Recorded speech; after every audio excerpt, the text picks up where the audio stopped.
Hello students, welcome to Vaghela study channel.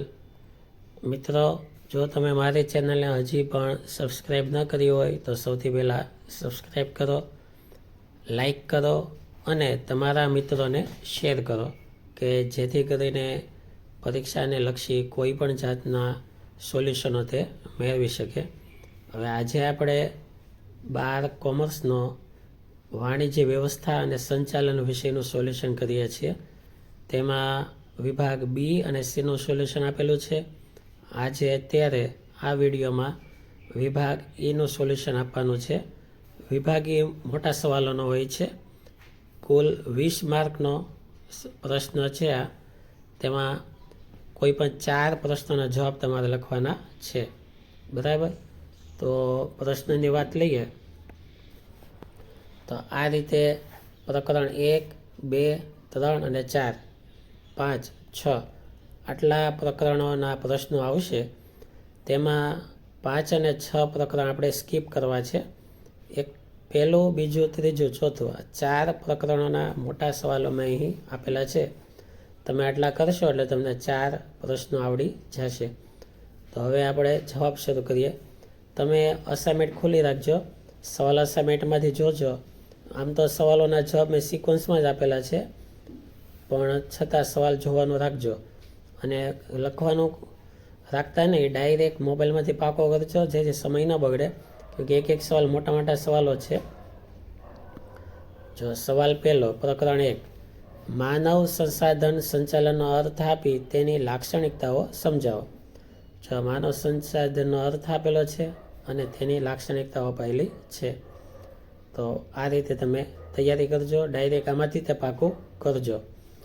સવાલ 2, જો હજી લાક્ષણિકતા 7મી પણ છે ઉપર. હવે સવાલ 2, ઉત્પાદન સંચાલનના કાર્યો જણાવો.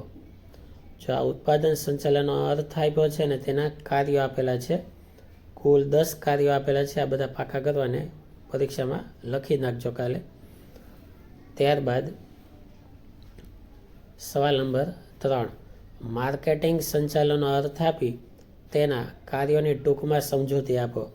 તો માર્કેટિંગ સંચાલનને બજારીય સંચાલન પણ કહેવાય. માનો કે માર્કેટિંગ શબ્દ ના આપે ને બજારું સંચાલન કહે તો પણ આ જવાબ જ લખવાનો છે. તો તેના તમે જવાબ જુઓ. માર્કેટિંગ સંચાલનનો અર્થ આપેલો છે અને તેના કાર્યો આપેલા છે. હવે તેના કાર્યો જો, પહેલું કાર્ય પેદાશ અને પેદાશ મિશ્ર છે. ત્યારબાદ બીજું કિંમત, ત્રીજું વિતરણ, ચોથું અભિવૃદ્ધિ. આટલા કાર્ય લખશો એટલે પૂરા માર્ક આવી જશે. ત્યારબાદ સવાલ ચોથો, જો સવાલ ચોથો છે, સંચાલનની લાક્ષણિકતાઓ સમજાવો. જો ઉપર હેડિંગમાં છે કે સંચાલનની લાક્ષણિકતાઓ. 6 લાક્ષણિકતા આપેલી છે. 5 લખશો તોય ચાલશે. સર્વવ્યાપી પ્રવૃત્તિ, હેતુલક્ષી પ્રવૃત્તિ, જૂથ પ્રવૃત્તિ, સતત ચાલતી પ્રવૃત્તિ, માનવીય પ્રવૃત્તિ, છઠ્ઠું નિર્ણય પ્રક્રિયા. તો આવી રીતે સંચાલનની લાક્ષણિકતા આપેલી છે. ત્યારબાદ સવાલ 5, મધ્ય સપાટી સંચાલન એટલે શું? જો મધ્ય સપાટી સંચાલન આપેલું છે અને તેના કાર્યો આપેલા છે. ત્યારબાદ સવાલ નંબર 6, સંચાલનનું મહત્વ જણાવો. જો સંચાલનનું મહત્વ, કુલ 4 બાબતનું મહત્વ આપેલું છે. હવે ત્યારબાદ પ્રકરણ 2, તેના સવાલ છે અને તેના જવાબ લઈએ. તો સવાલ પહેલો, વૈજ્ઞાનિક સંચાલનના સિદ્ધાંતો સમજાવો. જો વૈજ્ઞાનિક સંચાલન આપેલું છે, તેની આ વૈજ્ઞાનિક પદ્ધતિ છે, તેના સિદ્ધાંતોમાં પહેલું. ત્યારબાદ બીજો સિદ્ધાંત આયોજન અને અમલીકરણ, ત્રીજું કાર્ય વિશ્લેષણ, ચોથું પ્રમાણીકરણ, પાંચમું વૈજ્ઞાનિક પસંદગી અને તાલીમ. સવાલ 2, વૈજ્ઞાનિક સંચાલનના સિદ્ધાંતોની પ્રયુક્તિઓ સમજાવો. જો આ તેની પ્રયુક્તિઓ આપેલી છે, કુલ 3 આપેલી છે. પાકી કરીને પરીક્ષામાં લખજો. ત્યારબાદ સવાલ નંબર 3, હેનરી ફેયોલના કોઈ પણ 5 સિદ્ધાંતો સમજાવો. જો હેનરી ફેયોલના સિદ્ધાંતો આપેલા છે તેના ઘણા બધા સિદ્ધાંતો છે, તેમાંથી કોઈ પણ 5 સમજાવો તો પણ ચાલે.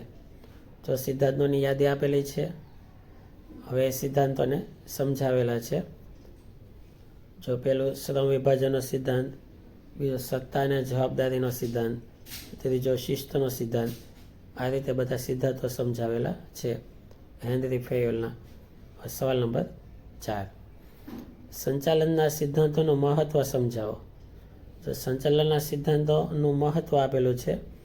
તો પહેલું મહત્વ સંચાલકીય કાર્યક્ષમતામાં વધારો, બીજું મહત્વ સંસાધનોનો ઇષ્ટતમ ઉપયોગ, ત્રીજું મહત્વ વૈજ્ઞાનિક અને તાર્કિક નિર્ણયોમાં મદદરૂપ, ચોથું મહત્વ બદલાતા જતા ધંધાકીય પર્યાવરણને પહોંચી વળવું.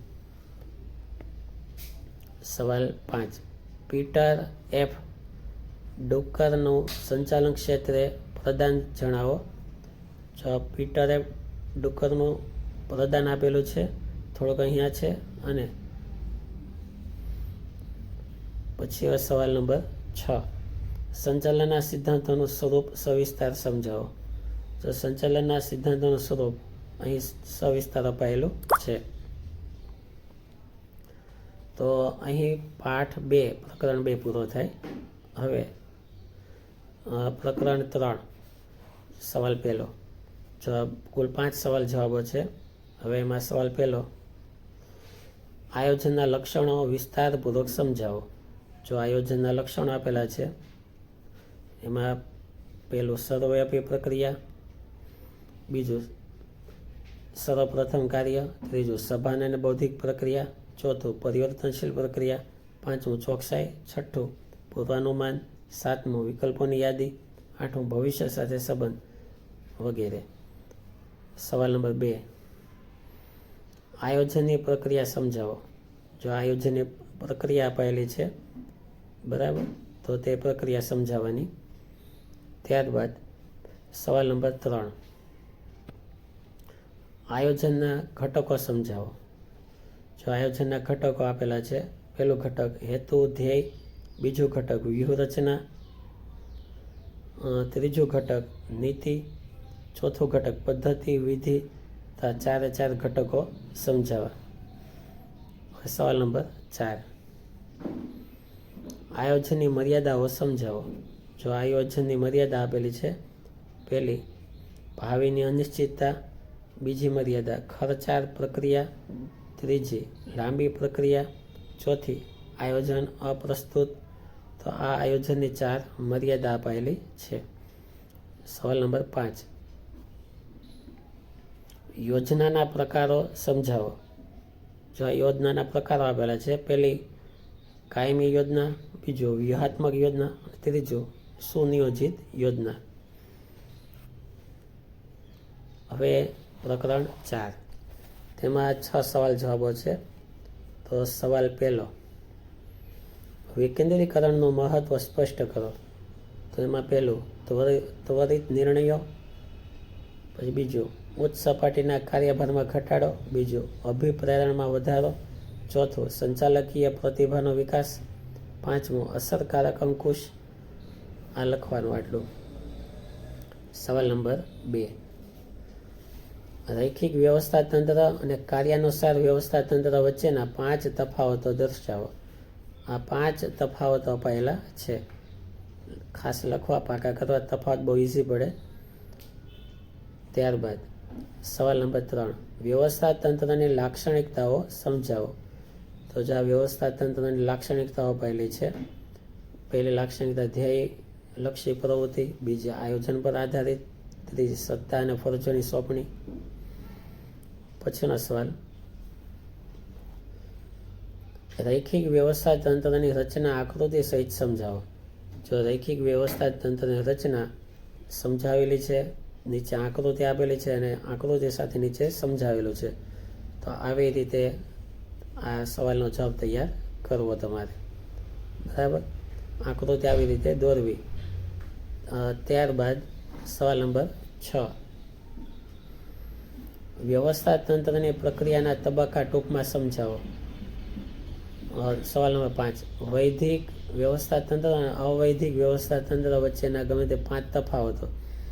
જો આ 5 તફાવત આપેલા છે, આ તફાવત ખાસ પાકા કરવા. હવે સવાલ નંબર 6, વ્યવસ્થા તંત્રની પ્રક્રિયાને તબક્કા ટૂંકમાં સમજાવો. આ બધા પ્રક્રિયાને તબક્કા આપેલા છે.